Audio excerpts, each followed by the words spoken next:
And here we are. Finally, the show that you guys have been waiting for on gaslighting. And it's unfortunate that we even have to do this show, but this particular aspect of, uh,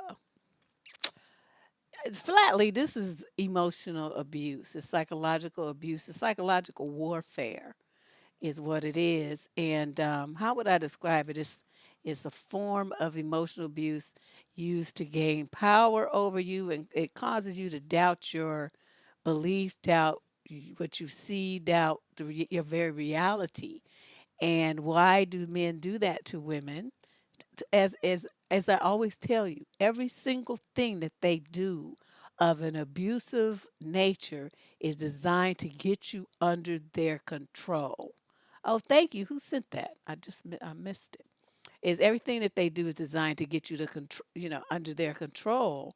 And when you have guys who are controlling like that, oh, that was you, Cosmic Girl. I had to scroll this down so I could see. Thank you.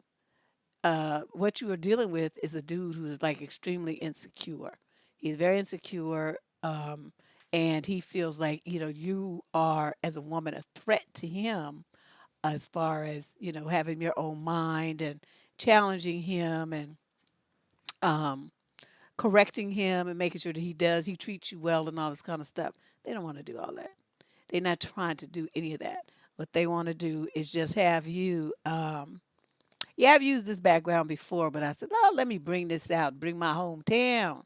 That's San Francisco, at least the old San Francisco. This is not the new San Francisco. It's about 20 more high rises over there. But I like this version. This is like the early 90s version. And so I keep this slide. But I don't know. This is really bothersome. I had thought about doing this topic for a long time.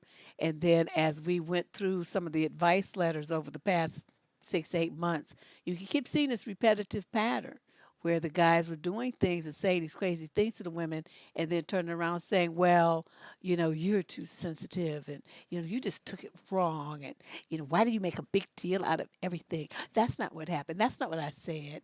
And so all of these kinds of things, so many women are used to hearing this. You guys don't even realize that that's what's going on. That this is a factual, planned out attack on your sensibilities. And I'm going to go through some examples. I have a story to share, and I'm going to give you not only an outline for what kind of things constitute gaslighting, but also what you can do to kind of mitigate it until you can get yourself away from it, because the bottom line is if you think that you can nag, love, whine, explain, beg, pray, any of those kind of things into enough to make a man not treat you this way, the answer is good luck with that. Okay, because you living in a dream. This is the way that they are until they get psychological treatment for whatever their underlying needs of it, their underlying insecurities are. They will continue to treat not just you, but any other woman this way because they just can't be, in a full frontal relationship where they feel vulnerable. Another show that we're going to do is about the emotionally unavailable man, but that'll be probably sometime next month because I got to get my thoughts together. But these two things go hand in hand, okay? So let us get started. Let me do my intro that was lost on this damn computer. Um, I think it's important for people to know that, gaslighting can take place anywhere. It happens a lot on jobs. Parents even do it to their kids, but it's most common in intimate relationships, between, since this channel, we don't really, and not like I have anything against, gay or lesbian relationships, don't get me wrong. That's not my field of expertise. My field of expertise is in heterosexual relationships. So that's what we talk about on this channel. So I don't want anybody getting their feelings and talking about, well, you didn't. It's not about that. I deal with what my market is, and that's my market. Okay, so don't feel slighted. That if you can take something from this and it applies to your gay or lesbian relationship, because really, when you think about it, abusive personalities are the same. Who they sleep with is not really that much of an issue. There may be some differences. I mean, I can't speak on this with any kind of expertise, but I'm assuming that, love is love, and people insecurities are insecurities, and abusers are abusers, and all the other stuff doesn't matter. But how I'm going to frame this show is from the heterosexual viewpoint. So I will refer to men and women. Okay, that's it. Just everybody to understand. Yeah, it probably does. Like I said, yeah, you're right, Ashley. It probably does. But like I said, I can't speak on that with any authority. So I avoid talking about stuff I don't know about. I mean, I could tell you about some behaviors, but as far as the nitty gritty of all that stuff, I can't. So I don't want any of my listeners who are, otherwise oriented to feel like they're being slighted. Just understand, that I'm going to talk to you about from the point of view that I know about. Okay. So, what makes gaslighting? What that makes it happen? It happens when one person, and this instance for this show, we're talking about men, want to influence the second person's thinking and behavior. So they want to do that by making you feel unstable. You feel you don't trust anything about what you think or feel. They wanted you to doubt your experiences, your perceptions, what you see, what you hear, what you believe, everything. So that the ultimate goal is for you to depend on them for those kind of things. So it was so funny because I said, "Oh, I need to watch that movie Gaslight." That the movie, this whole theory comes from this 19. Well, there was a play before that, I understand, in the 30s, but they made a movie starring Ingrid Bergman and what's that French guy's name? Charles Boyer. Starred in it with some other miscellaneous people. Joseph Cotton was one of the other big stars in it. And it was about this man who was a con artist. He married to somebody else in some foreign country, but she didn't know. Young, naive, she didn't know. He basically married her and started gaslighting her so that he could get her wealth and the jewels and stuff that her aunt left her. And so he was doing stuff like telling her, well, you forget things. And she's like, I do? And then he would, not give her stuff, tell her that she lost it when really he hid it somewhere, stuff like that. So he was changing, making her through these machinations believe that she was losing her mind. And so she's looking to him to define what she felt and what she saw as real. You see what I mean? You really, if you can check that movie out, you have to see it. It's on Amazon Prime. So if you have Prime, you can see it and watch it there. But it might even be like on YouTube or something. But it is a classic. Perfect examples of the kind of stuff that they do. But of course now, with technology and stuff, there's a vast array of different techniques that are used. Yeah, I thought it was very well done. I just watched it again yesterday. So let me. I have some slides for you to watch. Okay, they're going to kind of help me go through this. So let's watch them. Let me get you going here. All right. Oops. Now this slide explains what gaslighting is. Okay. And I wanted to do not just verbal but written because some of you learn better or retain information better when you see it in written form versus just hear it. So I'm giving it to you in two ways because I really, really, really, really want you to understand this type of behavior so that when it's coming down the pike, you can arrest it. You can stop these thoughts and stop putting him in that position of power over you and stop doubting yourself. Notice how many letters come through the advice column where the girls don't even feel like they have the right to think the things that they do, that the perceptions that they have of these men and their mistreatment is something that they need permission from outside themselves to have. this opinion, this feelings, this belief system, this hurt. They're looking for permission from someone else. When I hear that, when I see that, I know that these women are a victim of gaslighting. So this is the goal here. What gaslighting, uh, what the intent of it is. The common denominator in everything that gaslighters do is that they want to manipulate you. They learn that they want to maintain control in a relationship, that they have to keep you off balance. So you never get to feel too secure. You never get to feel safe. It's always feeling like the rug's being yanked out from under you. Now, you guys need to understand, if you think that it's an accident and you think that, well, he didn't really mean it, you have fallen right into his trap. Of course he meant it. He meant every single thing that he did. He planned it. These are done with the intent and malice. They know exactly what they're doing, and they are very aware of the outcome that they want to achieve, which is to maintain control and power over you. Now, let me give you some examples. Okay, let's get some examples of what gaslighting is. Oh, oops, sorry, I forgot about this part.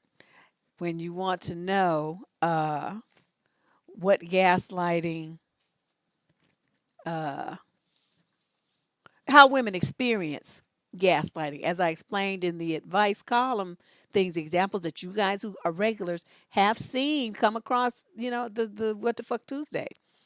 When a woman is gaslighted, she feels very confused. She feels anxious.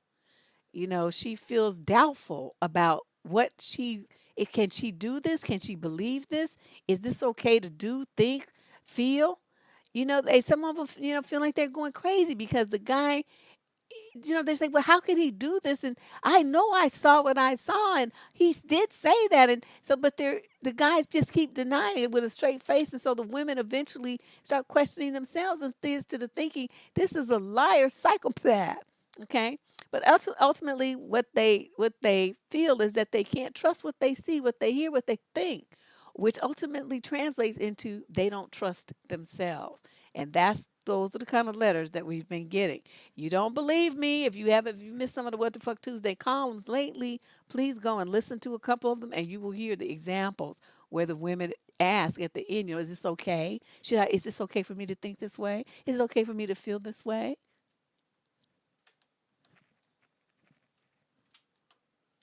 Now, let's talk about some of the techniques that that men use when they want to gaslight women.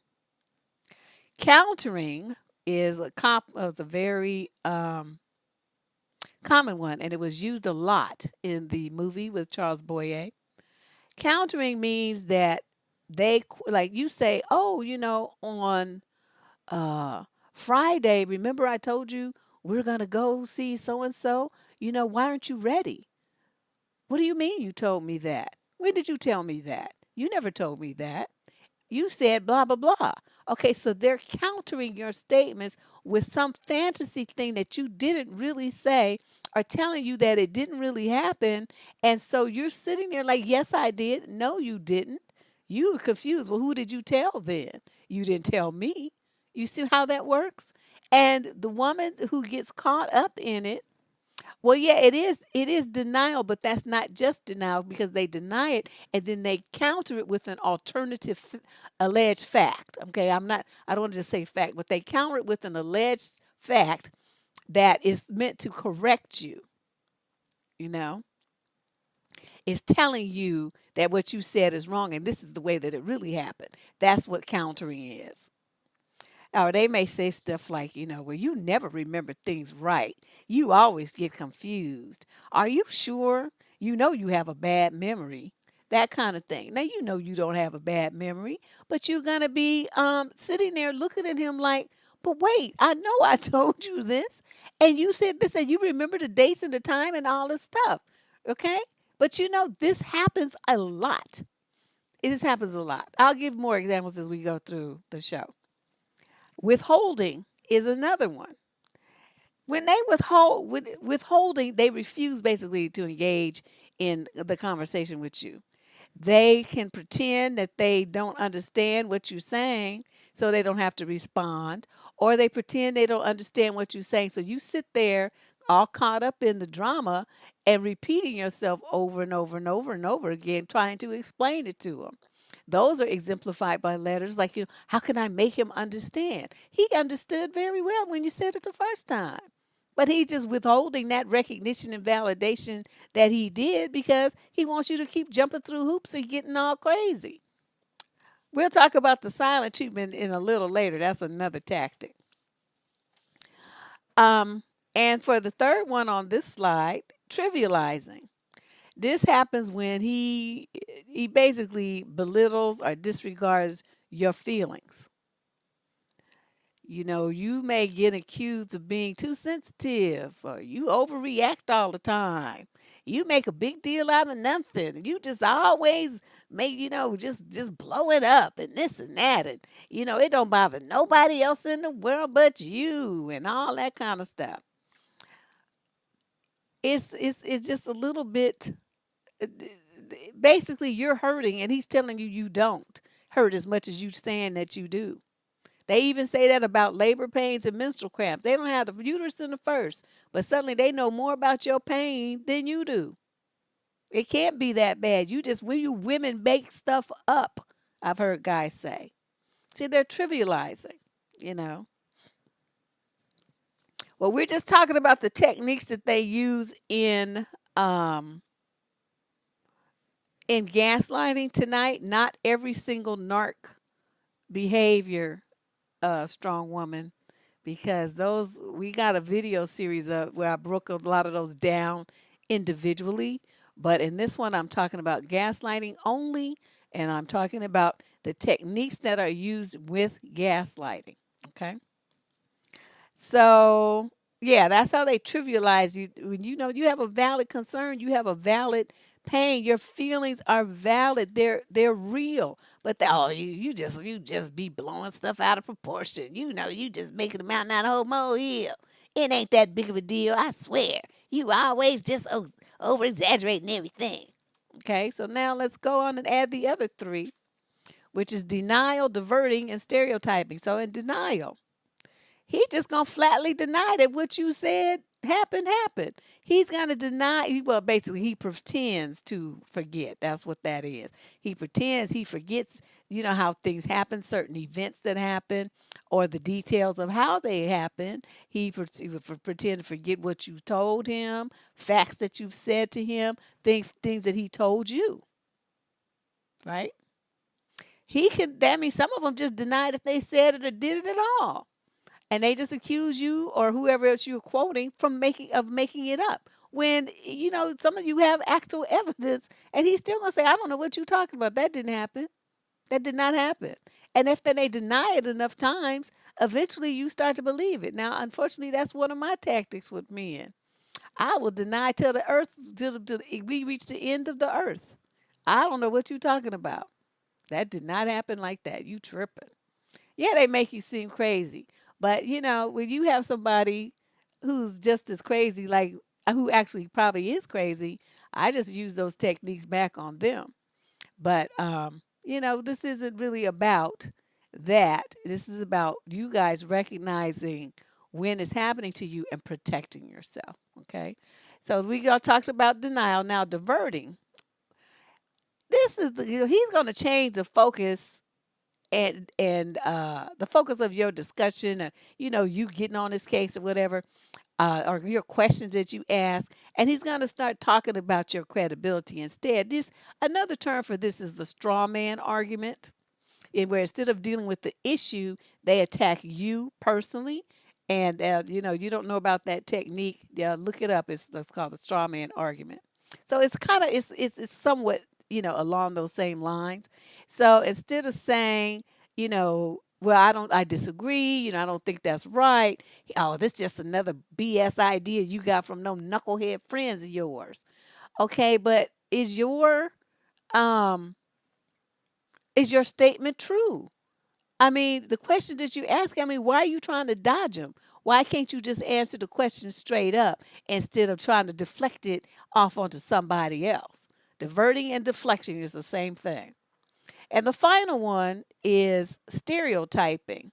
Now, in this one, this is when they hit you with stuff, you black women this, and all you women are that, and women, baby mamas are all this way here. It's a flat stereotype, and it's always negative, and they can stereotype you by gender, by race, by your other cultural ethnicity, your sexuality, your nationality, or your age, and it's all designed to manipulate you emotionally or mentally. The first thing they do when they talk about women, this is all over online, is the stereotyping about, well, you're gonna be old and it's single, you're gonna be single, you're gonna end up with a bunch of cats.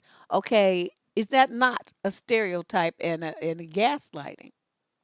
It's designed to get you to feel insecure, unstable, and doubtful of yourself.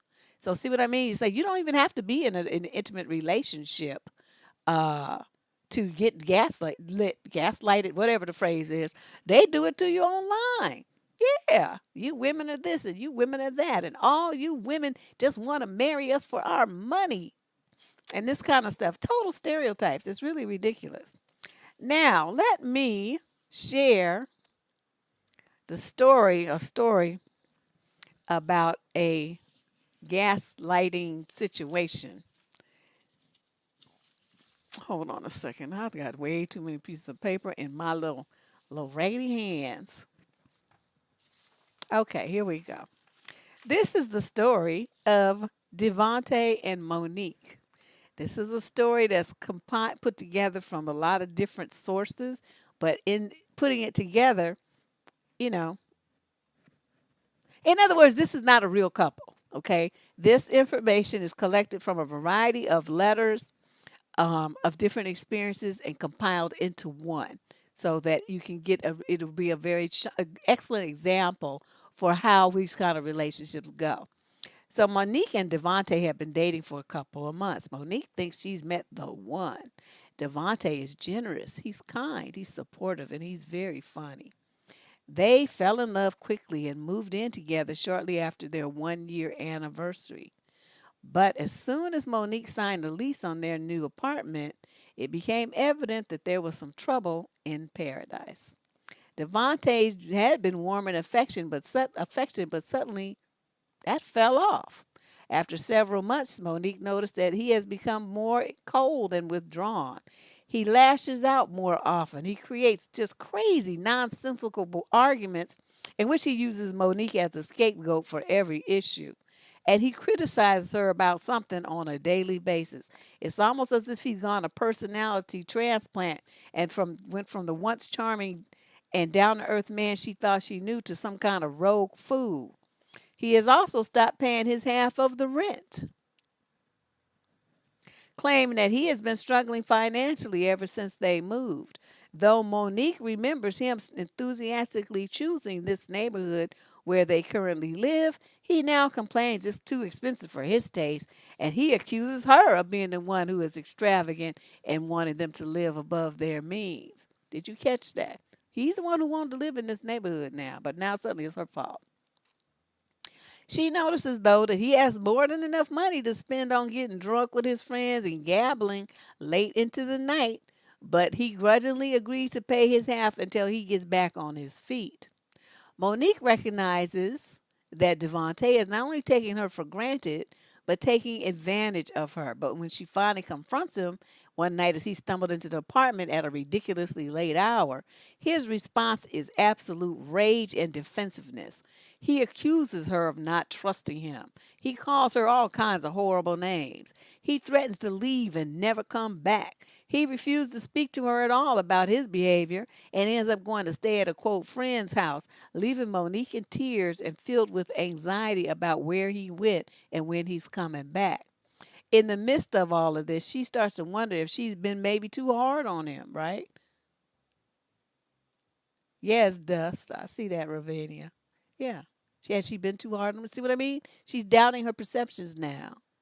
She calls him many times, begging him to come back, apologizing profusely for the things that she accused him of. He eventually wanders back, but the cycle only repeats itself. After a few nice days of making up, where he graciously forgives her for her, quote, overreactions, Devante begins disappearing during the night and reappearing with a suspiciously messed up appearance, like he been, tossing around in somebody's bed. He also receives mysterious phone calls at odd hours which he takes privately in the bathroom with the door locked. Every time Monique tries to raise questions about where he's been and whether he's been seeing other women behind her back, he pushes back and accuses her of being crazy, needy, and paranoid. Despite her attempts to uncover the truth, she starts to wonder if she really is being paranoid.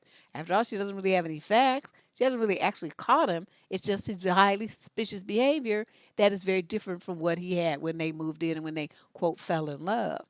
Maybe it really is her fault, she wonders, that he's distancing himself. Maybe he just needs time to unwind, she tells herself. So she begins avoiding confrontation with Devante altogether and instead tries her best to please him instead, doubling her efforts to show him more affection and love and understanding. Her hope is that once he realizes what a great partner she is, that he will stop this shadiness and go back to being the man he presented himself to be in the beginning. Unfortunately, as most victims of gaslighting notice, the vicious cycle of emotional abuse, caught up in that vicious cycle of emotional abuse, they rarely, if ever, change. And this is just the beginning of the drama. You know? Yeah, he did the devaluation thing, the honeymoon phase, and all of that. But, the bottom line is with his behavior, there's not a woman in this world, and if the tables were turned, a man in this world who would not be suspicious of that kind of behavior. But when someone is intentionally gaslighting you, they're going to turn that around and make it your fault. And even if you catch them red-handed, they still going to go into denial and trivializing phase because they're going to be like, well, it's not, I didn't really love her though. It was just eggplant and and I wouldn't have had to do that if it wasn't for you. It's your fault. You made me do it because you always nagging me about this and that. But it's like, okay, I wouldn't be nagging you if you was here and I knew where you were. You wasn't being shady. So what you started this by your behavior, but now it's my fault because I'm jumping on your back about the way that you act. You see what I mean? So they just they flip things around and try to make it your fault, even though you know it's not your fault and you know they being shady, but somehow they turn it around and there's so many words that a lot of women who are not quick, with words and quick to make decisions and quick to determine things, they need more time. I'm not saying you're stupid. They're just people who just do process information really quickly, and there are people who need to think about it and come up, with the answer. So if they know that they have the kind of woman who is the more slow to come to a conclusion type of chick, he is going to really he gonna wear you out with words. They make you dizzy with so many words. But if you a wordsmith, the kind of person who does that right back to him and who spins words just as fast, if not faster than them, that that doesn't really work.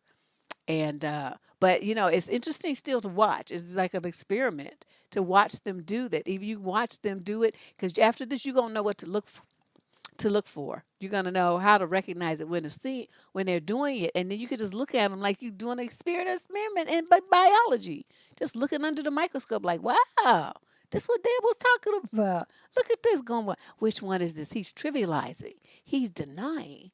He's stereotyping. You'll be able to identify it for what it is, and that's why I wanted to do this show. Okay. Now let's talk about why does gaslighting work? Why does it work?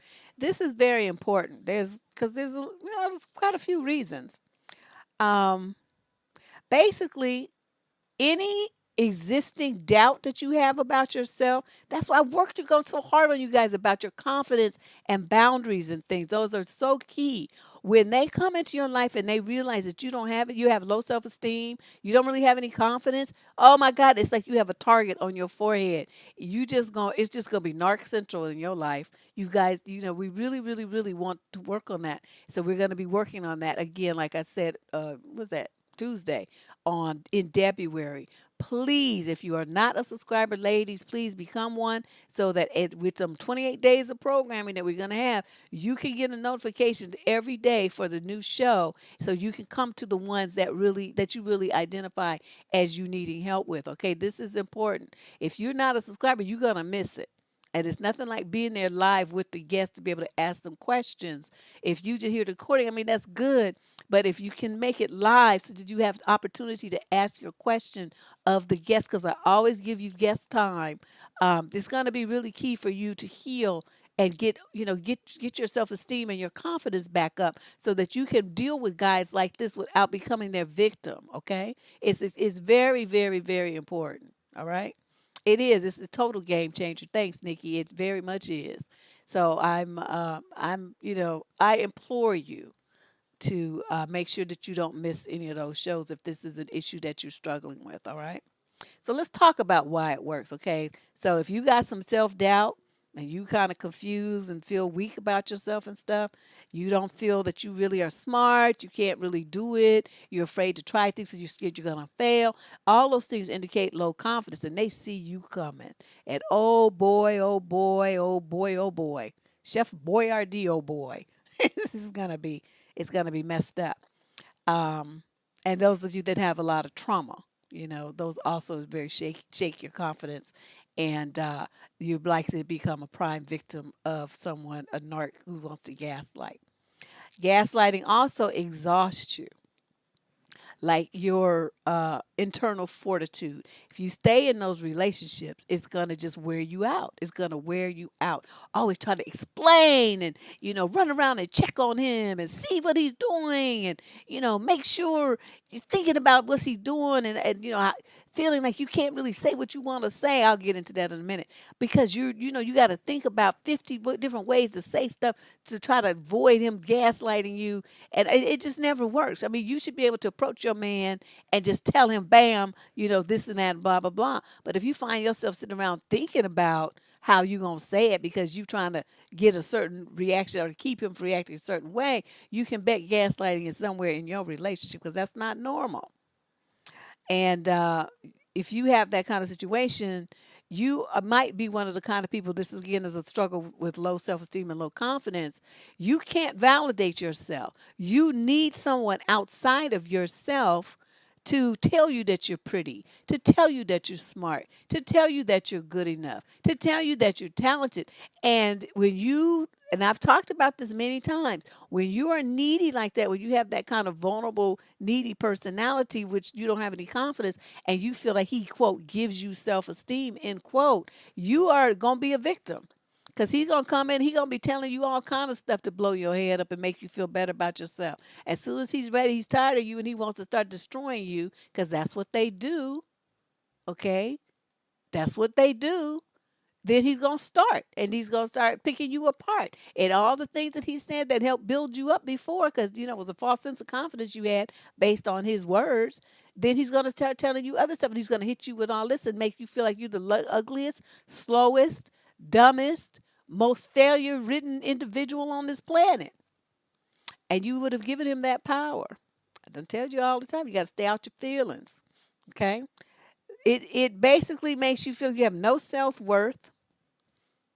You doubt your perceptions of the world and even the people in it. She don't really like you. What you talking about? That's my best friend. Been my best friend for years. Yeah, but she don't like me. She's trying to split us up. You see what I mean? How many times have you heard that from different men in your life? They trying to split us up. They don't like us. They gonna come between us. I don't want you to be friends with her because she don't like me. Well, if she don't like you since she's such a good judge of character, I would say she must be right then. We should break up. We should break up. That would be me. But let's move on. Gaslighting causes what should we call it? Gaslightee. The gaslightee to want to investigate whether he has done something wrong instead of looking at the perpetrator's behavior as the cause. So he started yelling and going off and spending the night out and doing all this stuff for us, right? So instead of you saying you just a lying, cheating dog, I don't want to be with you anymore. You start thinking of, and a lot of people will reinforce this with women too. Well, what did you do? You don't know how to get and keep a man. It must be something you didn't do. That's why he's cheating on you. That's why he's looking for another woman. Instead of saying, this man took vows with me, he made promises to me. What I do, we're supposed to work it out between the two of us. It's not my fault. Nothing I did made him step out. He chose to do that. So you got to watch other women too, because they will try to gaslight you in the exact same way that some of these dudes do. Okay, so watch that too. Um, Basically, it sets you up to fail. So that no matter what you do, he's going to disapprove of it, no matter how hard you try to please him. Whether you stay silent and compliant or whether you turn aggressive and cuss him out, assert yourself, whatever, he's going to find a way to punish you for it. So that whatever you do is wrong. So he's always going to disapprove of you. That's the point. He wants to break you down so that he has control of you. See? You got to think about this. There's going to be a lot of information here. You probably have to hear it twice. But I'm trying to give you examples from not only the advice column, but, that we've observed, like online. It probably, in some families, these kind of things happen in different relationships. These kinds of things are fortunately very, very common, but in black men towards women, black women. And we hear and see this stuff every single day. Every single day. You can't escape it. Whether offline or online, there's going to be somebody coming along trying to gaslight you and make you feel bad about yourself so that he feels absolutely victorious because he hurt you. When you run into men like that, they want to call you all kind of names. They want to do anything they feel like. They don't even know you. But suddenly they have all this stuff to say about you, charging you with all this stuff. And a lot of women internalize that. And we see that a lot in the African American community with women, feeling bad because some rapper or somebody will say, well, I only like light-skinned black women. Well, the sisters who are light skinned are offended, and the ones who are dark skinned are offended, and because they feel like they're not wanted, and the lighter skinned women feel like they're just some kind of object or something. So no woman is feeling good about these statements, but what they're trying to do is do the divide and conquer thing and make the darker skinned sisters feel bad about themselves, and that makes them these narky kind of gaslighting dudes feel good because they know that they've hurt you. They know they've knocked you off center. They've rocked your confidence and your self-esteem. That's why I said don't listen to them. Don't. There's no such thing as a girl code. There's no such thing as that. I have a whole video on that too. Gaslighters divert, deny, rationalize, and minimize the things that they do to you, violent things that they say, or the psychological warfare that they're waging on you. You sitting there crying. What you crying about? That was no big deal. You just always crying about everything. I just never seen anybody so weak as you. I can't say nothing to you. Everything I say to you, I'm just trying to help you. I'm trying to help you grow and showing you where you wrong and stuff. But all you do is cry about it. Yeah, well, I mean, how you going to grow when somebody calling you names and picking you apart every time you turn around? You see what I mean? That's gaslighting. He's trying to make it, frame it like he's helping you. And really, he's just like throwing you off a cliff. And the final one is gaslighting creates this. It's basically, if you try to speak up, stand up for yourself, and correct him and stuff. His basically what his gaslighting does is it's a retaliatory move. That's what it is. They're gonna punish you for it in some way, shape, or form. You're going to be punished for doing something that he didn't like.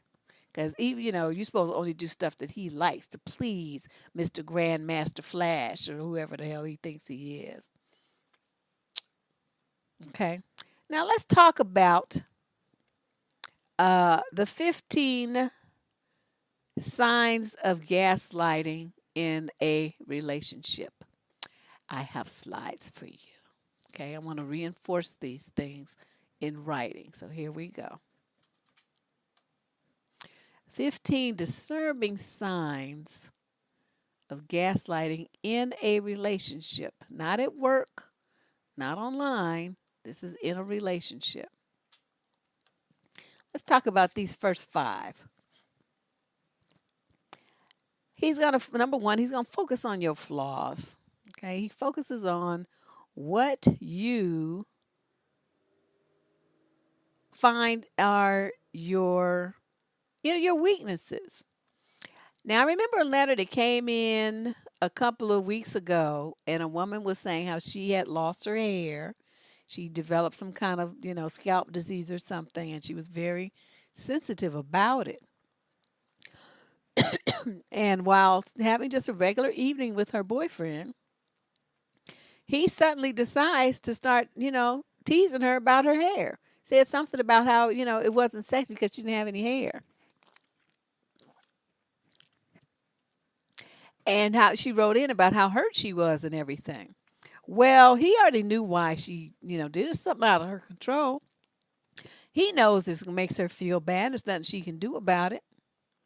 But, his goal is not to help make a woman feel better or solve a problem or anything. Basically, what he wants to do is make you feel like you're not good enough, that nothing you ever do is right. And you're basically put in a position where you're defending yourself. So you become defensive, and which ultimately makes you feel weak and very vulnerable because you're feeling confused. It's like, this is somebody who's supposed to love me. What happened? Why is he talking to me like this, right? Is that a normal reaction? You're confused.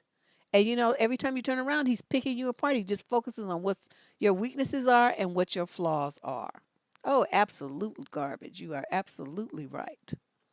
But, what can you do? Then let's talk about point number 2. You feel unsure of yourself. That's his goal. He wants you to feel insecure and unsure of yourself. You're confused about his motives. You're nervous about his responses. You always feel like you're walking on eggshells. It's like you never know what's going to come out of his mouth. A lot of you will just shut down and not really say too much. You're too terrified of what he's going to do or what he's going to say. But the insecurity and the unsureness of yourself, this applies across the board. I mean, about everything, not just in your relationship. You just become insecure and unsure about yourself about everything. Number 3, you question your worth. You start to wonder if what he says is true. You really aren't a good partner. You're not good and bad. You don't measure up to other women around you or other people, period. You make negative comments about yourself in addition to the ones that he makes about you. So you'll hear women say, oh, I'm just an idiot. I'm so stupid. I'm so forgetful. I can't remember anything. God, I just can't think. And so they're sitting there and they're berating themselves, which is in line with the stuff that the guy has told them. And I'm sitting there looking like, why are you repeating that garbage that he was saying to you? I don't understand that. But it happens, okay, because the guy has gotten inside their head. Point number 4, he invalidates and shames you. Now, they move to this level when they are unable to convince you that your truth, what you know happened, what you feel, what you believe, what you saw, when they can't really work their little dusty magic on you and convince you that of their false reality, they will flip it around. So they use I don't know, they start to use these shaming tactics and invalidate your emotions. So not only are your assertions and your claims dismissed and denied, but they start to attack the fact that you brought them up in the first place. To somehow the fact that you brought up these complaints, that you brought up these problems, something's wrong with you. You're the one that's incompetent. You're the one that's defective. You're the one that's abnormal. You're the one that's something wrong with. You're the one that's crazy. You're the one that's too needy over other women. You're the one that can't do nothing right. It's your fault. Okay? It's your fault. And the final one is that he has you walking on eggshells. Um, because you basically you just hold your tongue. You don't really say what you want to say because you're afraid. I mean, who wants to be criticized all the time? Who wants to be ridiculed and mocked and contradicted all the time? Where you know that what you're saying is reality. You don't want to be bothered with that. And then I forgot on the invalidation and shame one. They'll say stuff to you like, why you keep bringing up the past? You just can't let go of nothing. I'm angry. You keep bringing this up. It's just the kind of stuff that they just overlook the fact that their shady behavior is what caused you to have these trust issues in the first place. But then when you don't trust them, somehow you're the one that's abnormal. Okay, just to expand on that a little bit more. All right, let's move on to the second one, group 6 through 10. These are other tactics that they use in abusive relationships. I'm not, these signs of gaslighting in relationship is what I'm trying to say. Um, they're going to avoid admitting their mistakes. Somehow, it's everybody else's fault but theirs. I had a boyfriend like that, and I remember we were in college, and I remember he had a big test, right? He had a big test. I think it was a midterm or final or something. And instead of, studying for it like everybody else was doing, he wanted to go out and party with his friends and do all this old stuff, right? So he got like a D, and he was so angry. And he's like, well, uh, it's that professor don't know how to teach and this and that and blah, blah, blah. And I was all of, 18. And I remember looking at him thinking, no, that's because you didn't study like everybody else was doing. Trying to remember every fact possible for this stupid test. And then after that, it's going to go out your head. But he didn't even bother. And then he thought he was supposed to get an A just because he just waltzed into class and held his number 2 pencil. It was unbelievable. So this when I was putting this together, I was immediately thinking of him, and that's how that became point number 6. They just don't want to admit that they made a mistake. Anything that you point out to them that they do, even if you have some solid evidence of it, it don't matter. He's gonna continue to deny, deny, deny. So eventually, you start, unless you have a really strong mind, you're gonna start questioning yourself and wonder why your perception of reality is so different from his. In fact, they're going to go so far as to point number 7, act like the victim. Suddenly he was the one who did the wrong thing, but he going to flip it around because he going to become, and he's the one that's the victim now, right?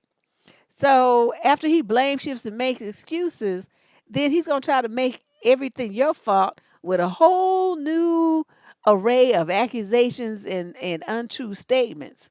So, for example, he's cheating on you, right? But he's constantly accusing you of being the cheater.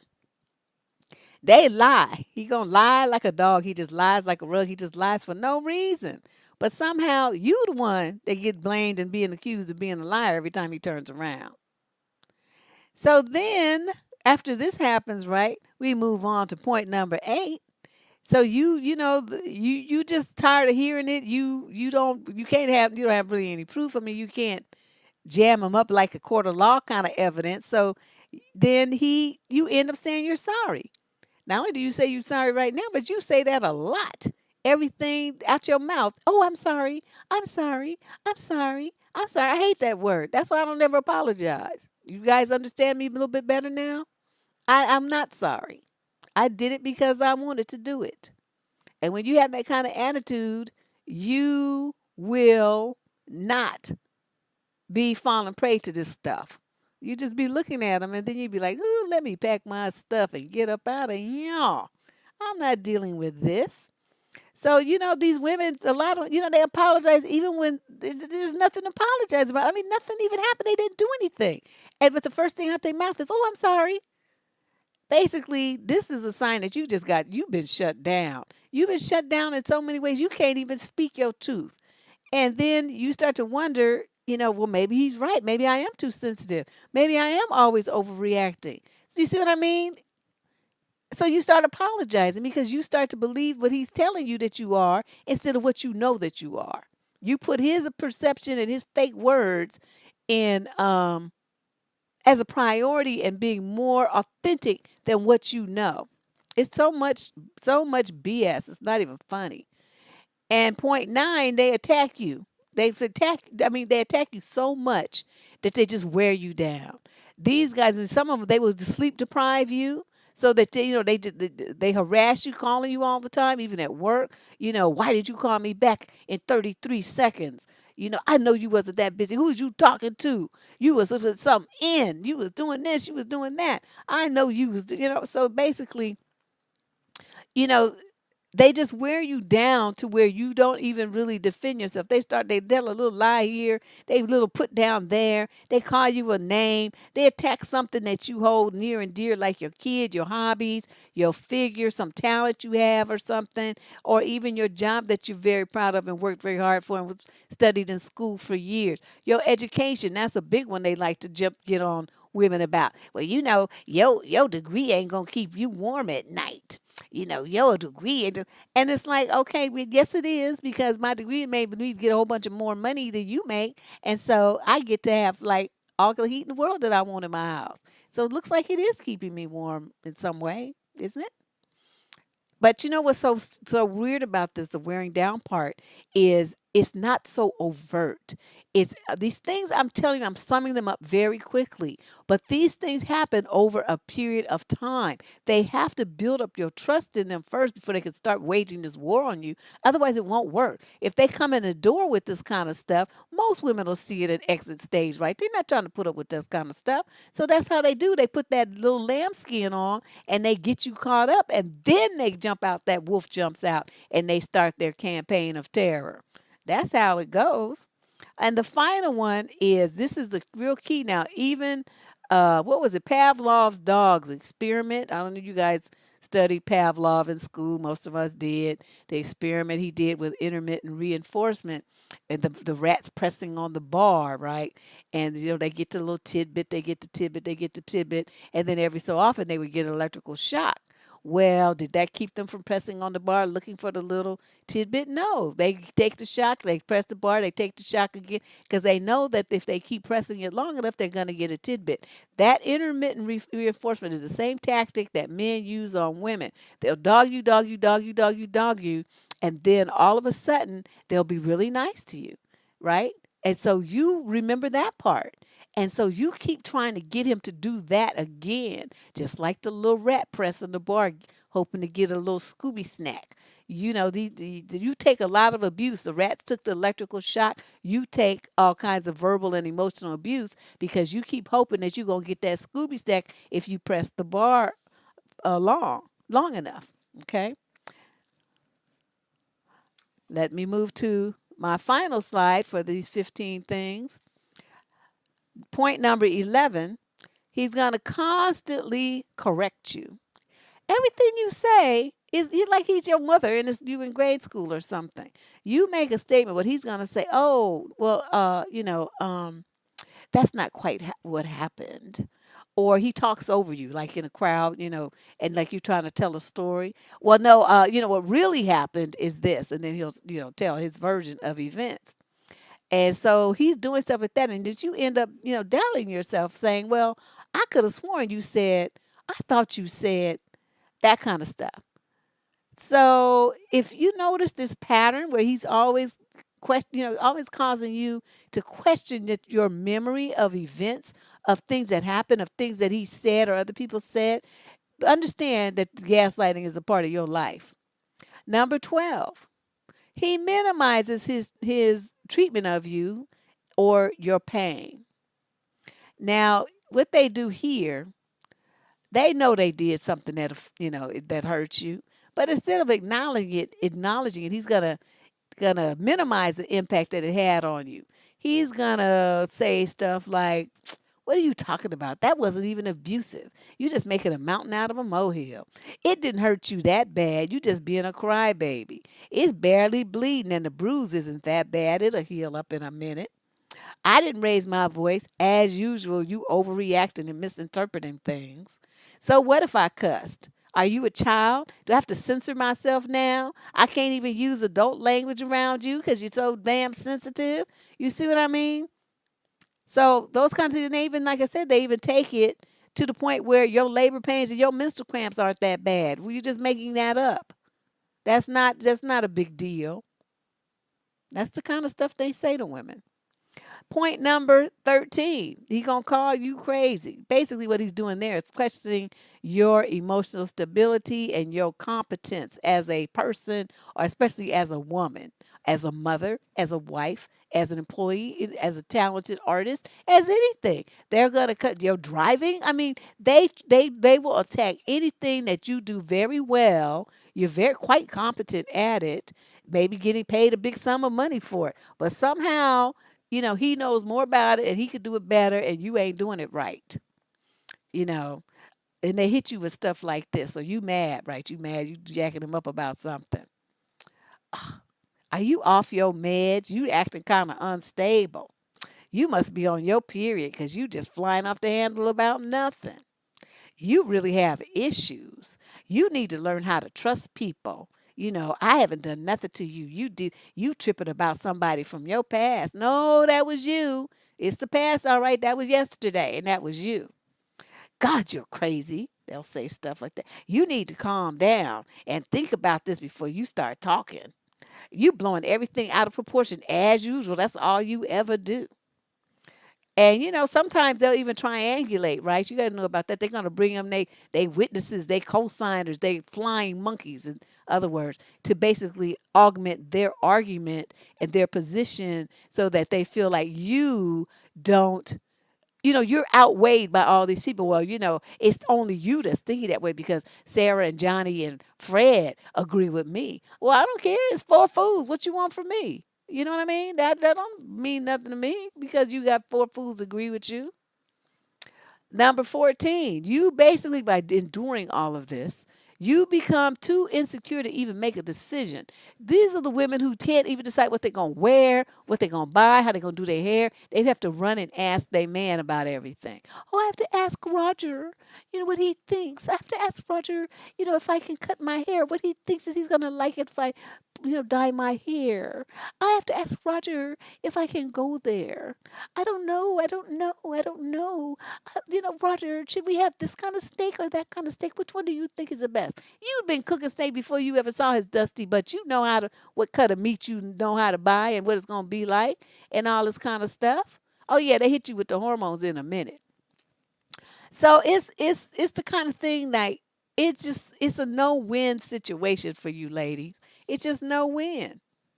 And if nobody agrees with him, this is the final nail in the coffin on this one. If nobody agrees with him after he calls you crazy and he gives his little reasons, well, somehow it's gonna be everybody else that's lying and they're wrong and got a poor understanding. It wasn't him. It's not him. It's everybody else. Okay, so be prepared for that too. Number 14. I'm skipping around here. Too insecure to make a decision. This is when, say, you guys are gonna go out and you supposed to choose the restaurant, right? Well, you just so scared you can't even do it. That's another reason that women, they stress out. You just terrified that you're gonna make the wrong choice and you're gonna have to hear his mouth. And you don't want that. So you would rather him just decide. So he gets to feel, he gets to be in power. And the final one, you trust his judgment better than you trust your own. This is really scary because this is the guy who has you questioning what is and what isn't normal. You tired of fighting. You didn't grow up in a household where everybody was fighting all the time. That was a problem. And so you are stressed out about it, but he's going to tell you something like, "Well, what's the big deal? Every couple fights like that. That's normal. Your family was the ones that were weird. They never fought. That's weird. That's weird." Okay. Or he might say, you don't know what a healthy relationship looks like because you grew up without a father. That's how come you don't know how to treat a man because your daddy wasn't there. Okay, that doesn't have anything to do with it. Not in reality, how you know how to treat somebody or love somebody. If you were getting love from your other relatives, you know very well how to show love to somebody. But somehow, because you're not doing stuff the way he wants you to, he's gonna criticize not just you, but your mama, all your relatives, your granny, everybody, something wrong with him and it has to be your fault because you grew up without a dad. Or, you shouldn't feel like that. You're wrong. You shouldn't feel like that. Normal women don't feel that way. Something's wrong with you. You need to see a shrink. You need some meds. You need, some. So somehow he's, diagnosing you, and he's going to make it seem like you are the problem. Okay. So these are some of the things, ways that men gaslight women, examples of how men gaslight women in relationship. They yell at you, they use the put downs, they criticize you, they guilt trip you, they condemn your thoughts, your hobbies, your interests, your looks, your religion, your family, your children, your job, your money, your credit, your eyebrows, whatever. They're going to find something to criticize and condemn you about. They'll mock you. So, you say, "Oh, I don't know about that." And that's something you always say, "Wow," or something, you have some kind of little habit. He's going to start using it against you to make you feel stupid. So you say something, he's like, "Wow, wow." You always say that. Wow, wow. Okay, well, now he's doing that in front of his friends, right? And so they're laughing, and they're laughing at you. He's thinking this stuff is funny. It's not funny. It's not funny to mock your woman like that.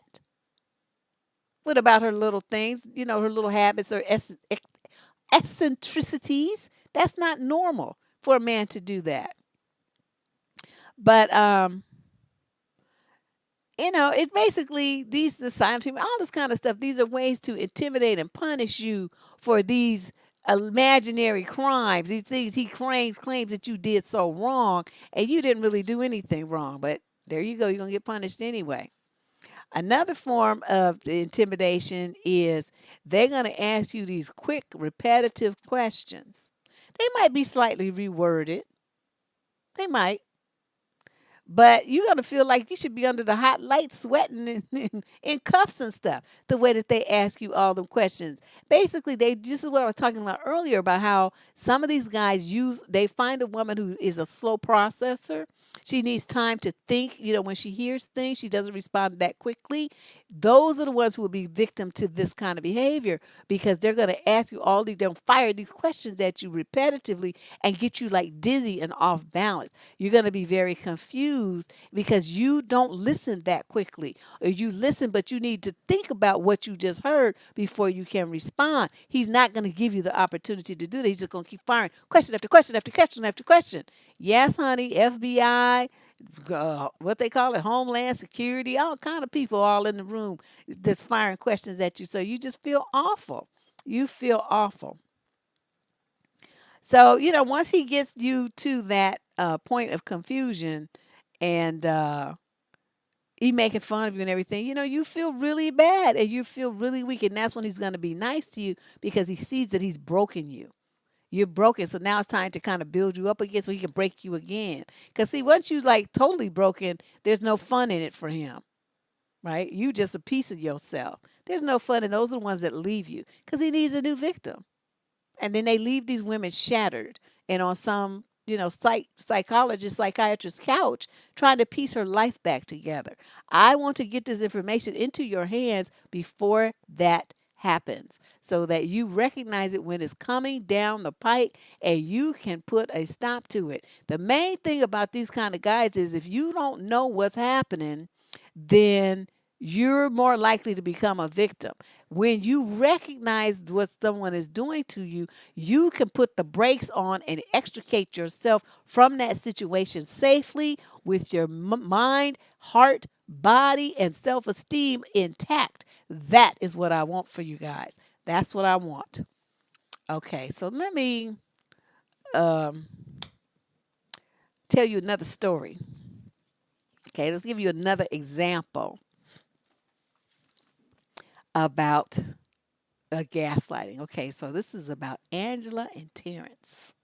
Angela and Terrence. Angela realized that she was in a relationship with a gaslighter a few months after she began dating Terrence, when he began bullying her to do eggplant things with him that she didn't really want to do.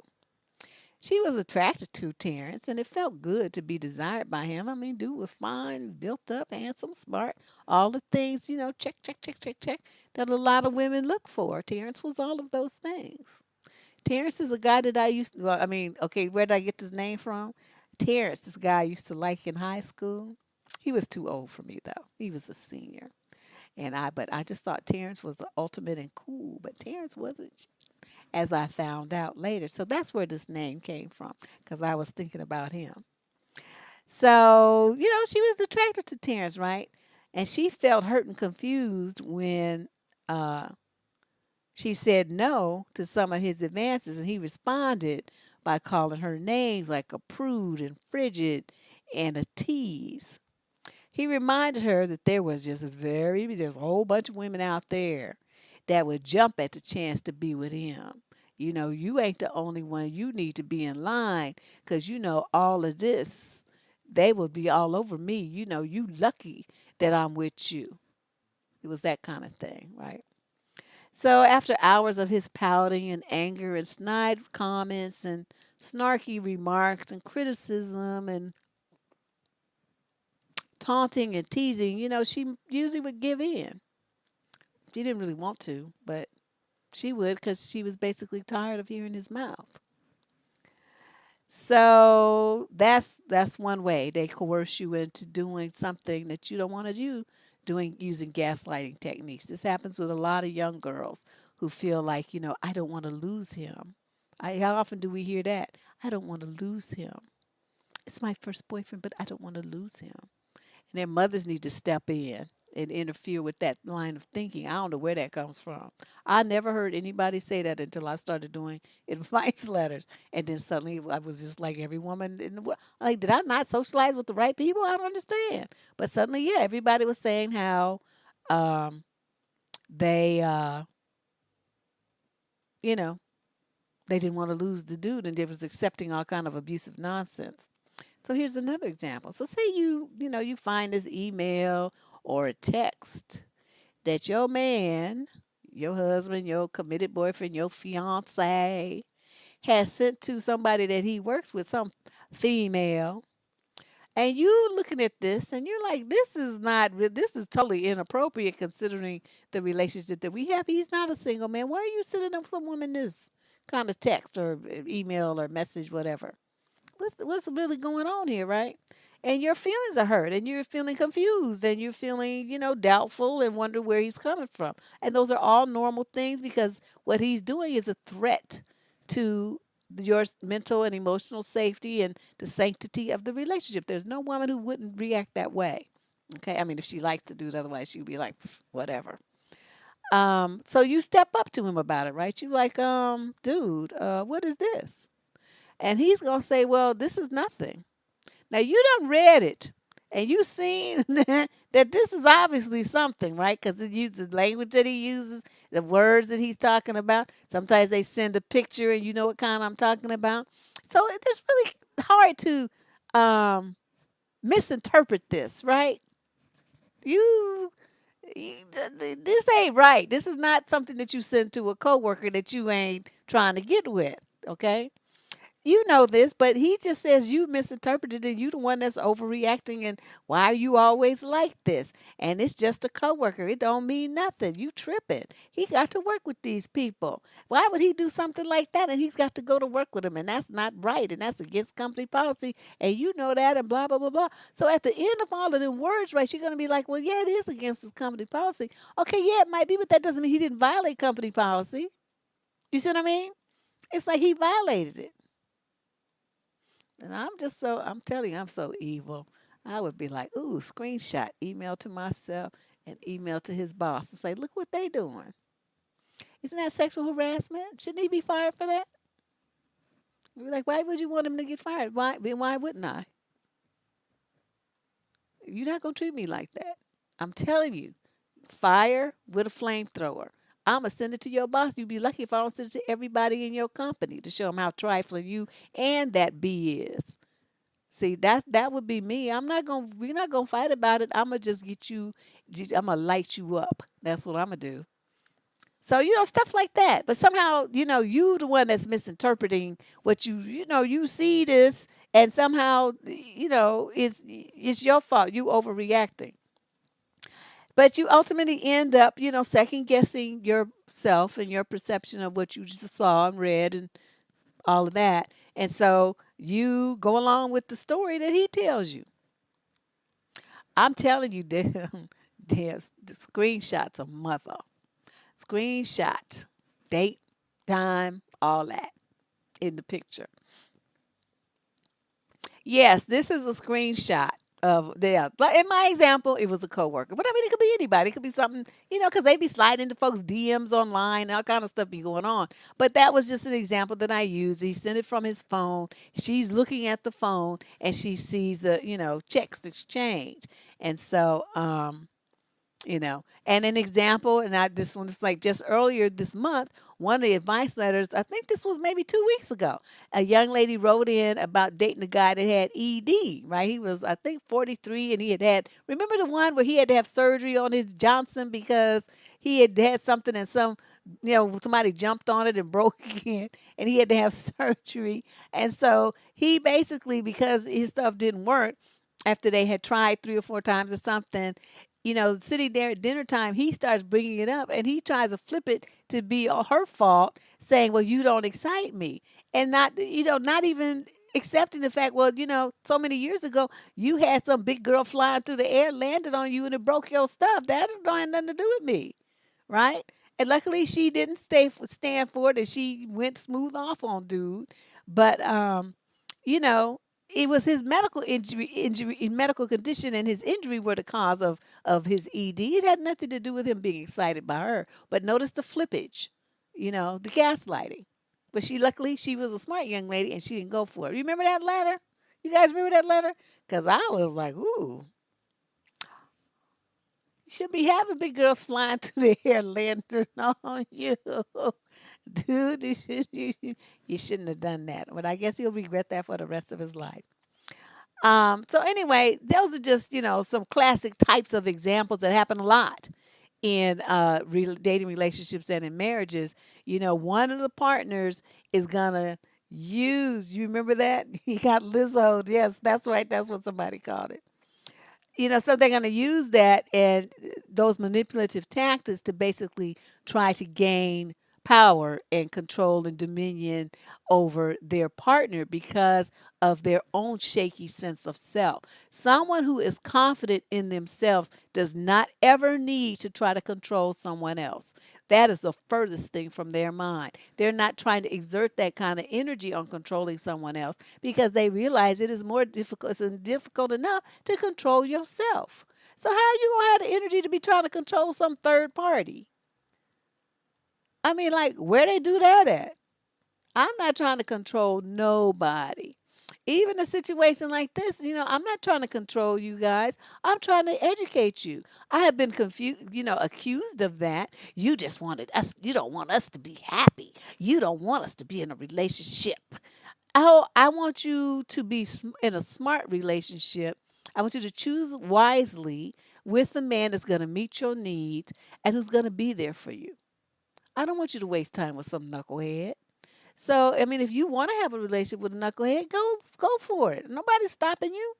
I'm not stopping you. I'm way over here. I'm not, but then on the same token, don't be writing me, worrying my nerves when I done already told you, and then you opt to do something else, and then you want to come back crying on my shoulder. No, my shoulders are all booked up for people who are real victims, not for people who choose to willfully be one.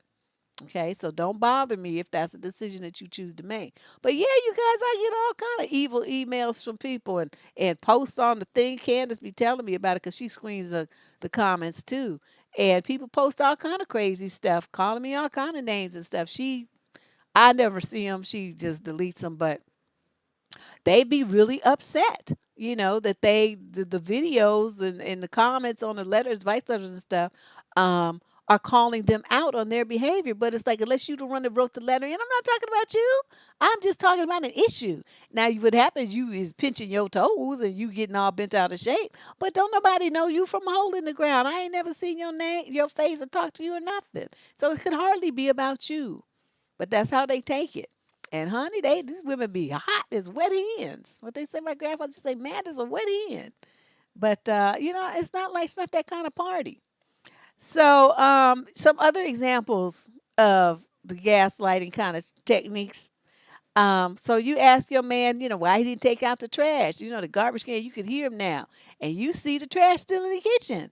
And you like, why did you take the trash out? They come about to pick up all the garbage and our trash still in the house. And he's like, well, I never said I was going to take the trash out. What? But you just going to leave the trash in the house for a month? Is that what we doing now? Well, let me move out and you and the rats and the trash can have a good time living together because I'm gone. I remember a picture a lady sent me. She decided not to take out the trash in her house. She got a married husband and two sons in the house. And she took a picture of the trash can in there.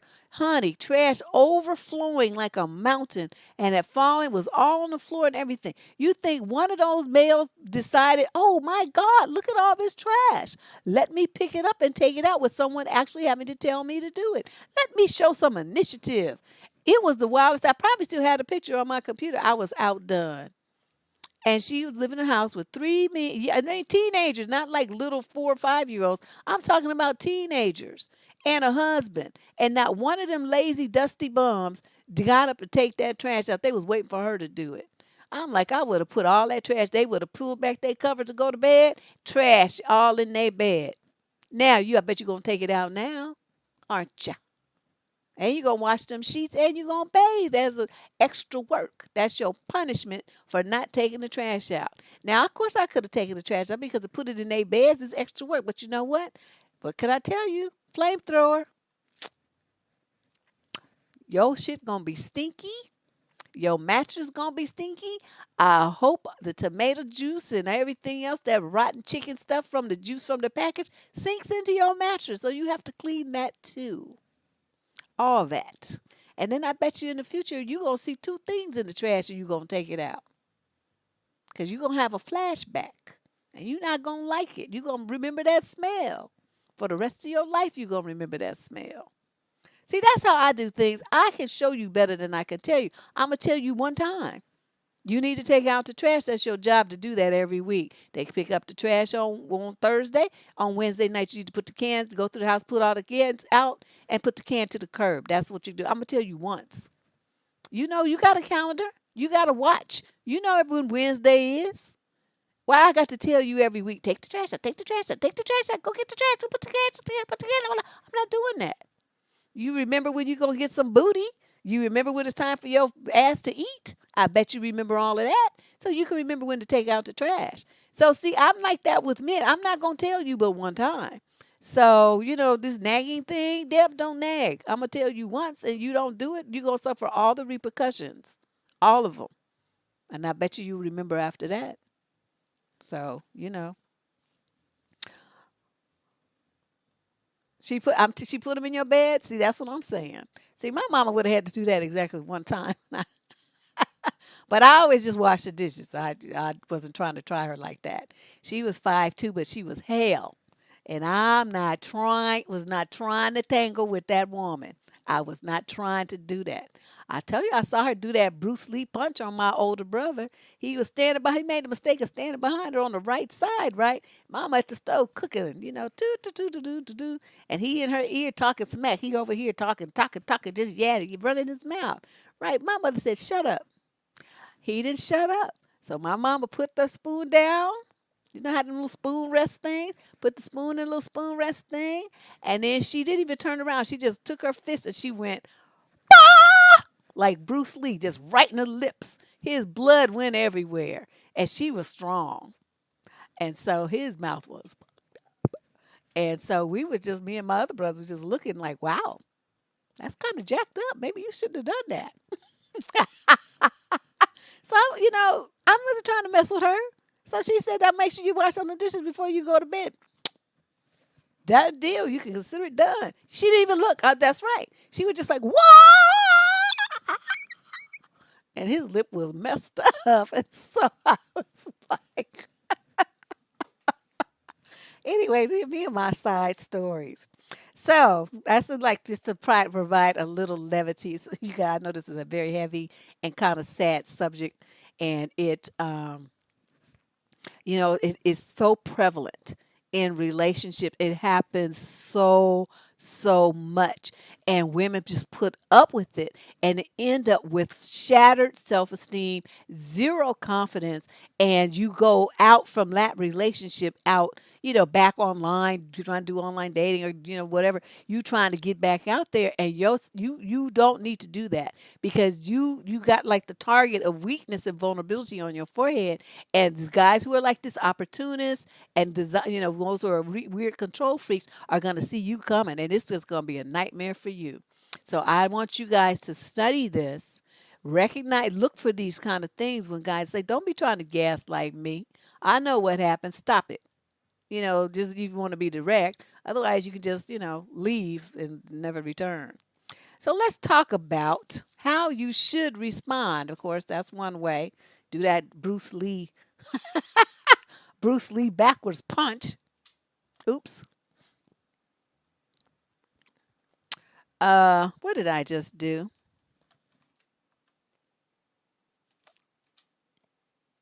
Okay, this is what we're gonna do. Oh, here we go. So gaslighting, in essence, is summing up all the stuff that I've been telling you. It has a huge impact on your mental health. These are going to be just a few tips on how you can fight back, stand up for yourself, save your sanity, save your self-esteem, and come out on top in these situations. I do not want you guys to be hurt. Okay, the number one thing that you can do is to write it down as these events occur, right? Because he's going to start, if you bring it up later, he's going to tell you it didn't happen the way that you said it did, that you're wrong. Okay, so this is not for you to use as evidence to go and show him. So let me put that out there. You don't, notice the word secret here? Secret. Okay, you don't pull this out. Look, I have proof. That's not the point of this. The point of you keeping this journal is for you, so that when he starts denying that it happened and you start feeling shaky, well, maybe it did. Maybe I'm confused. Maybe I'm wrong. I don't know. I don't know. You can go to your journal, go back to that date that you're referencing, and just look at your notes that you took when it exactly happened. And so you have to be thorough. Okay, don't just write, "Oh yeah, he said this and that." No, no, no. We were here and there, and this person and that person was there, and this happened beforehand, and then he said this and that to me, and I said this and that to him. The time was blah blah blah, and then we drove. I want you to tell the whole story. Okay, the whole thing, so that when you start doubting your perception of reality, you can flip into your secret journal, and notice that, no, I'm right, and he's, he tripping, and he's playing games, and he's trying to gaslight me. All right. Um.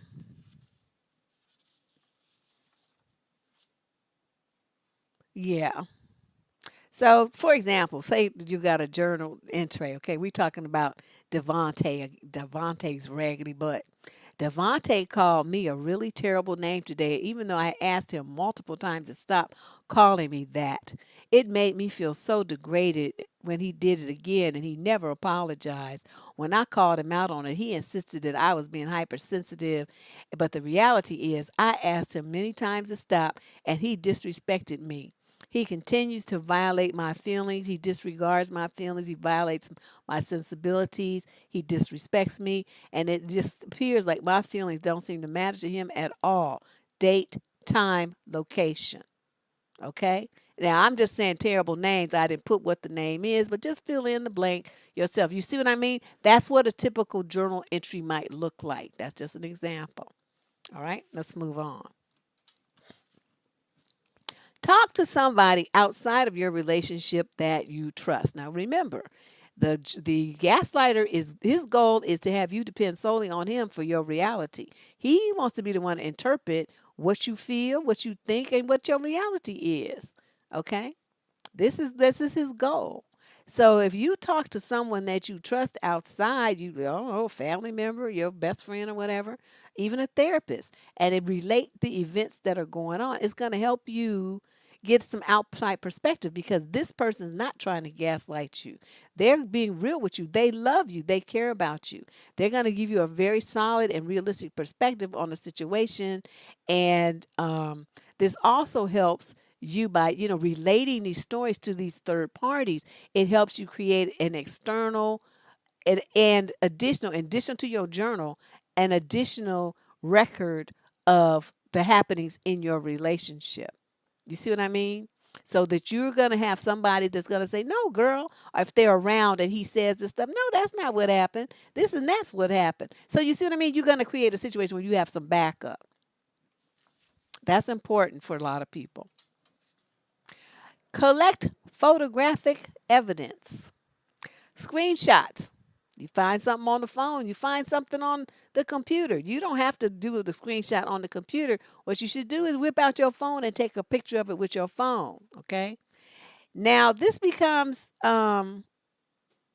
interesting. I'll give you another tip about that in a minute, but the photos, collect like placement of things, exact words, not your recall of the words in the conversation, exactly what was said in the text, exactly what was said in the email, exactly where his underwear was laying on the floor. You see what I mean? Well, exactly what it looked like. You're going to have photographic evidence. Why do you want to do this? You want to have that because those of you who are going to be gaslit are going to need to have something to refer to when he starts denying. You say, no, you can look at this. Now, again, this is not for you to show him. Okay, I need to repeat that. So many of you feel like you need to prove that he was wrong. This is not about anything that you're going to prove to him, because it doesn't matter what you do to him. He's going to continue to be the way that he is. This is to protect you. Okay, this is your secret collection of verifiable data that is dear to keep you balanced and sane and on track, not doubting yourself. That's why you're collecting this. Okay, this is very important for you to understand.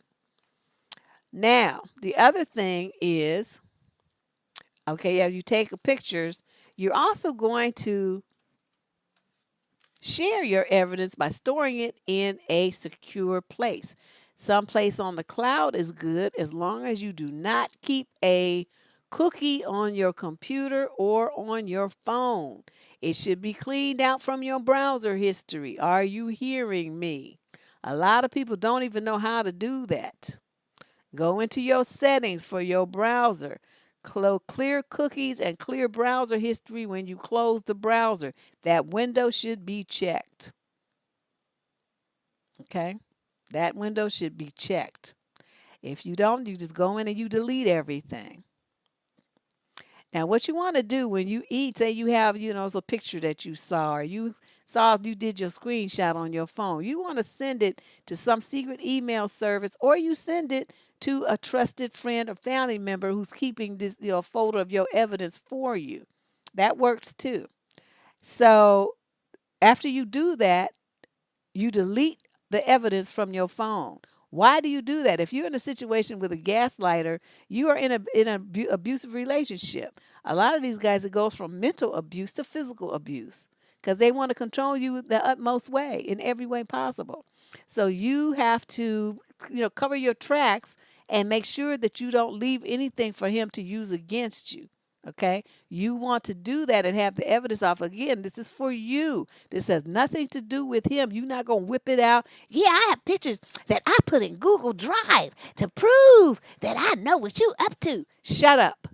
Okay, this is not about anything to do with him. This is about you and keeping your balance and keeping your confidence and keeping your self-esteem so that you have something to look at to know that you really aren't crazy and this really did happen and he really did say that and this is a picture of it and this is a screenshot of the email that he sent. You see what I mean? This is for you. This is all for you.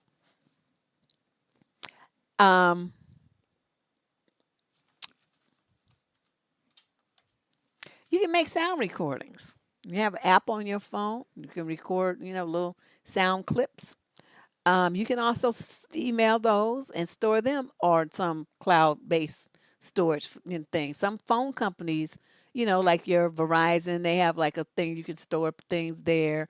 I don't know, most phone services have thing where you can store pictures or whatever on their thing. I have one with Amazon. I never use it, but I have it. I could put stuff there. I mean, who's gonna think that you got something stored on Amazon? That's where you shop. You see what I'm saying? So there's all kind of places where you can store things now. All kinds of businesses offer cloud-based storage, and it's free. So you figure out what you need to do, and like I said, if you can't figure out how to do that and erase your history, then you send it to a friend, and that's what you need to do. Okay. But yeah, you make little sound recordings, and you can use it like when something happens. Um, and you can't get to a pen or paper or whatever, you press that little button and you say, okay, I just left, so and so and so and so, and I saw Devontae at Jill and Jack's restaurant sitting right in the window with Brenda Lee, and she had a skirt on up to her butt, and he was grinning and holding her hand, and he gonna try to act like it was just a business meeting, but I know what I saw, and I this and that and blah blah blah, and the date and the time. And what you describe, what you saw, what she had on, what he had on, where they were, the location of the rest, everything is gonna that you need to feel sane. And if you need to, take a photo too. Well, you're not gonna be in the restaurant recording like that conversation, but you have to be careful with stuff that could verge on being illegal. So I would not say to record a conversation because of the fact that if that is discovered, that is a crime. You're not supposed to be recording people's conversations without their permission. So I'm not going to say that. I mean, if you do it, that's on you. But I'm not going to advise that because that is against the law. So if you do something like that, you on your own. I did not tell you to do that. So I'm going on record for that. I'm not going to tell you nothing that's illegal. Okay. I'm telling you stuff that you can do that is strictly for you and no one else is involved. Okay. Make sound recordings. All right. And the next one is, you want to make sure. So these people who, they might have an abusive personality, you want to make sure that you erase this stuff. So you erase the search history from your browser or your phone. You erase your call logs that might be questionable.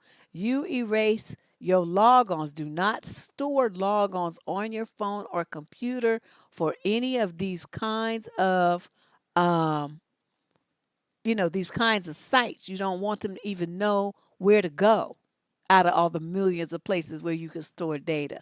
You see what I mean? Because then that, just like Corey says, they might be trying to hack it, but if you leave evidence, well, what's she doing logging onto Google Drive? What she got on that drive?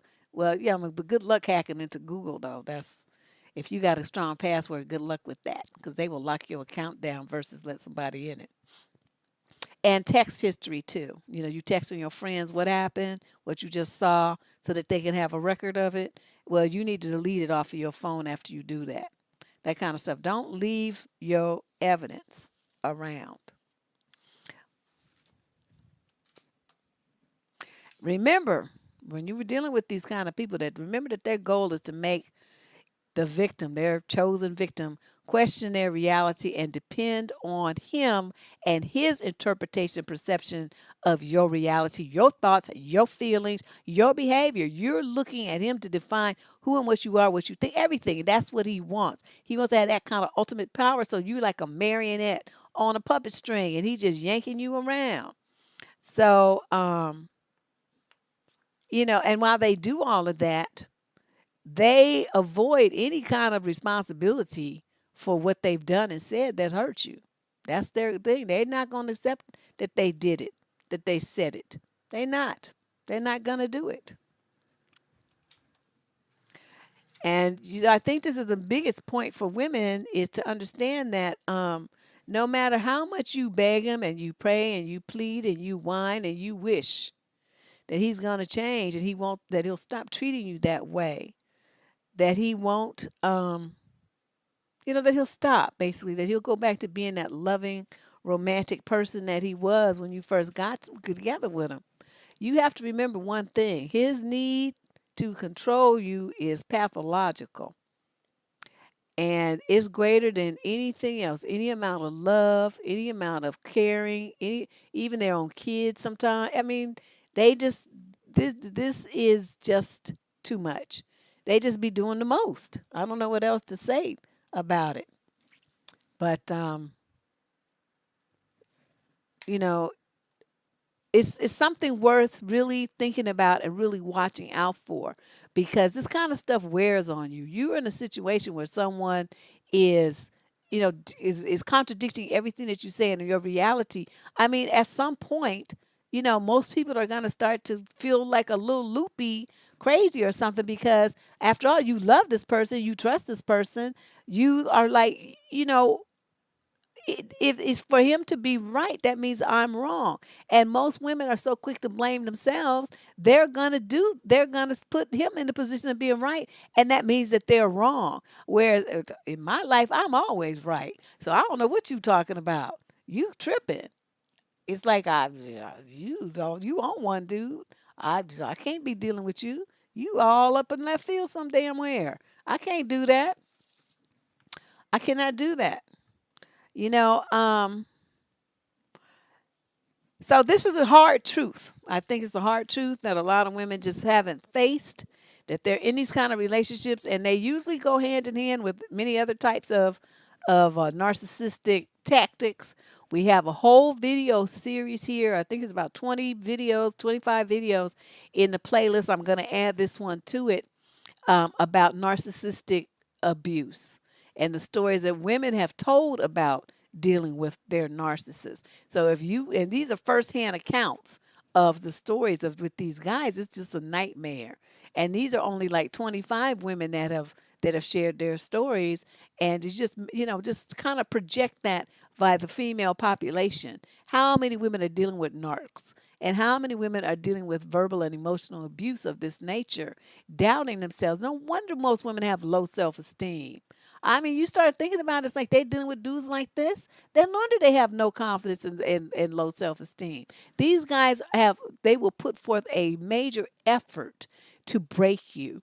It makes them, since they're so weak and so unsure of themselves and insecure and lack confidence in themselves, the only way they can feel like men and feel like they are something and positive about themselves is to break you and make you feel worse than they do. If they can see you be the epitome of a low self-esteem woman with no sense of value of herself, they feel positively defined. They feel absolutely powerful, though they have done nothing to be a powerful person except hurt someone. They're sitting there with like the cop that put his foot neck knee on dude's neck, with a handcuffed man with your neck name on knee on his neck. What's he gonna do? He can't even breathe. So that's essentially what they're looking to do with you, but they're using mind games to do it. Essentially, they're George Floyd. That's the kind of position they want to have you in complete, utter submission to their whims. So yes, it's very disgusting. I don't even know. I tried really hard to keep my language clean for this video because I wanted to make sure that it did not get flagged by Google for any reason. I needed to get into the hands of teenagers as well as young women that are, in the dating age. Is also for a lot of, married women or women getting out from these kinds of relationships so they can understand what happened to them, how it impacted them, and then seek the help that they need, the professional assistance that they're going to need to heal themselves and feel whole and good about themselves again. Thanks, Afri. I hmm yeah, I don't know why they do that. I did a whole video on analyzing his book. Trash, complete and utter trash. I don't know how that nonsense became a bestseller. It must just be his, everybody knew him because he was a comedian and people bought it on the strength of his name. That's the only thing I can think of, because the book itself is complete garbage. And as far as a woman using it for advice on how to have a solid, respectful relationship with a man, there's nothing in there of that nature. It's garbage. It's just a bunch of excuse making for men. But there, I explained all that in the video, so you can go and check it out. Just go to my channel on the videos and type in his name, and the video will pop up. But I hope you guys took something from this. And if you feel free, if you have some comments or questions about gaslighting, to post them under the video. If you have something that you want to keep a little more private, you have a question about it, or want to share your story, you just don't want to, make it public. I totally get it, but if you'd like to share it with me, I definitely will listen, read, whatever. Just send it over to me, survivingdating@gmail.com, and I will respond to it. This is a very important issue. This is something that, they start so early. Guys start so early with these games. I just don't understand it. It's like a sickness. But I want you guys, everything that I do here, it might come across as somewhat harsh sometimes because, I'm a human being. I get frustrated. I get tired. I get irritated. Just like anybody else. I'm not no saint. I'm not perfect. I do my best, but sometimes I'm tired and grumpy and hungry and, all that stuff too, just like you. But in the bottom, in my mind, in my heart, is you. Everything I do is to better you, to make you be the best woman that you can be, the best partner you can be, the best mom that you can be. And at the end of all that, so that when you look in the mirror, you love the woman that's looking back at you. That's what I do, and that's why I do what I do. Who helps me make that happen? My cousin Candace and Miss Shay here, plus all of you who come in here every week and make your donations and your Patreon support and support the channel and what we're trying to do there. You believe in the message, and I want you to know how much I appreciate it. All right, so you guys, thank you very much. I appreciate you sitting in with me and learning about gaslighting. Like I said, if you have any questions, just post them under the video. And if you want something a little more private to share your story, feel free to email me. Please hit that subscription and the like button on your way out. We're trying to make it to 25,000 subscribers by the end of the year. We're getting close. All right. I'll see y'all real soon. Talk to you later. Bye-bye.